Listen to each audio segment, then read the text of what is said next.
Me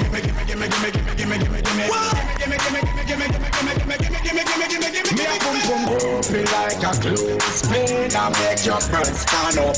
I make your ass swing. Tell me why you hold me like a clothespin. I make your breath stand up. I make your ass swing. My girl just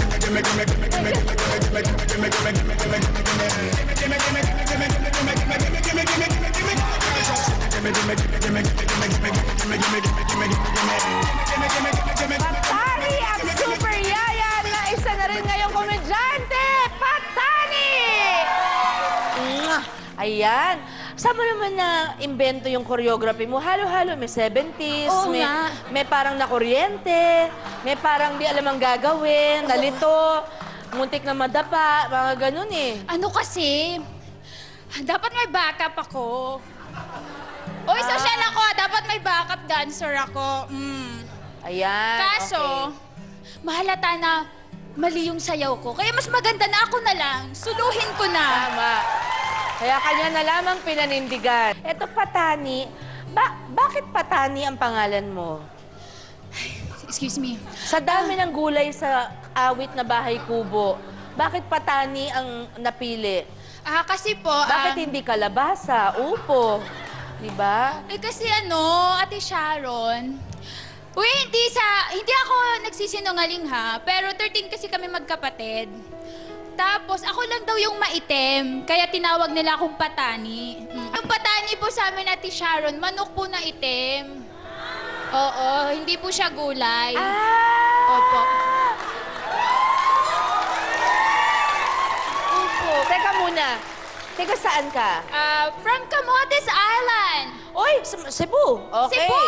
Camotes Island, mabuhay! Mabuhay ang mga taga-Sugbuanon! Yan! I love you, Cebu! I don't understand. Teka, si Patani ay itim na manok. Opo. Yun ang tawag sa itim na manok o pangalan niya yun? Ano po? Pangalan po nung lahi nung manok. Ayun yung ulikba! Ulikba, alam ko. Uy, ang pangit naman pala sa Tagalog. Patani na lang. Huwag niyo ako tawagin na ulik para. Ang pangit kayo pakinggan. Ino mo, ang pangit naman matapos mo mag-dance namin. Please, welcome, ulikba. Uy, ang pangit. Huwag niyo ako palitan ng pangalan. Okay. Namasukan ka bilang yaya ng pamangkin mo, di ba, Patani? Gaano ka katagal naging yaya niya? 4 na taon po. Lumaki po siyang matalino. Huwag kayo. Lumaki po siyang matalino. Oy, baka naman dahil sa nanay at tatay niya yun. Inaako mo yung eh. Pwede, pero hindi rin eh. Kasi... hindi. Ano ba?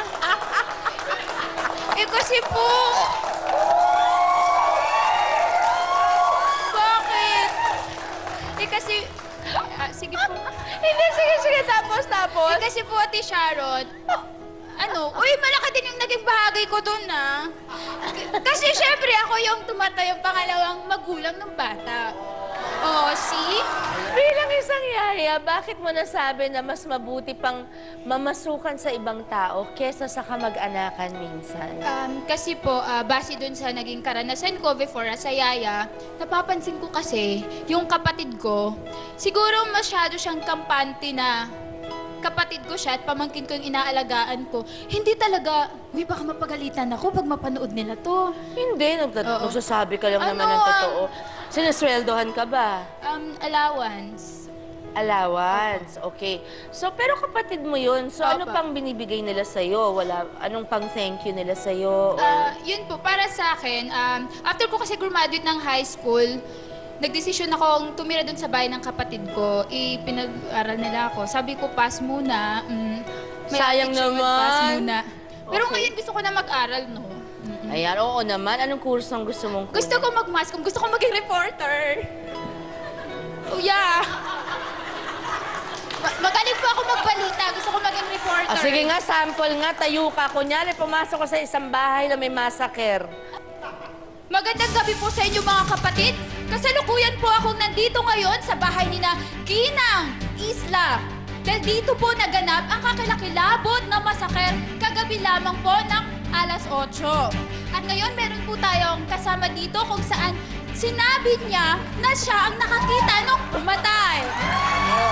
Ayan, ate, magandang gabi po sa'yo. Magandang gabi sa'yo. Okay lang po ba kayo? Okay naman. Medyo... Hindi po ba kayo na-trauma? Na ano? Na-trauma? Na-trauma? Paano ba sabihin trauma? Tama naman yun, Tama naman yun, Ate Sharon. Ano ba ang English na na-trauma?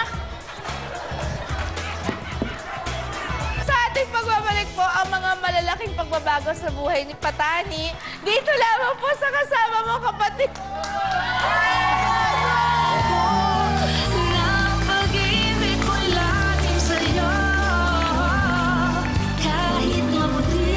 Parang nangyayari tuloy, parang pira-pirahan na lang. Yung anak nila, pinagkakatiwala nila, parang 100% na doon sa mga yaya. Which is mali. Kasi like, base nga, nag-observe ako doon sa inaalagaan ko. May panahon na mas malapit pa siya sa akin.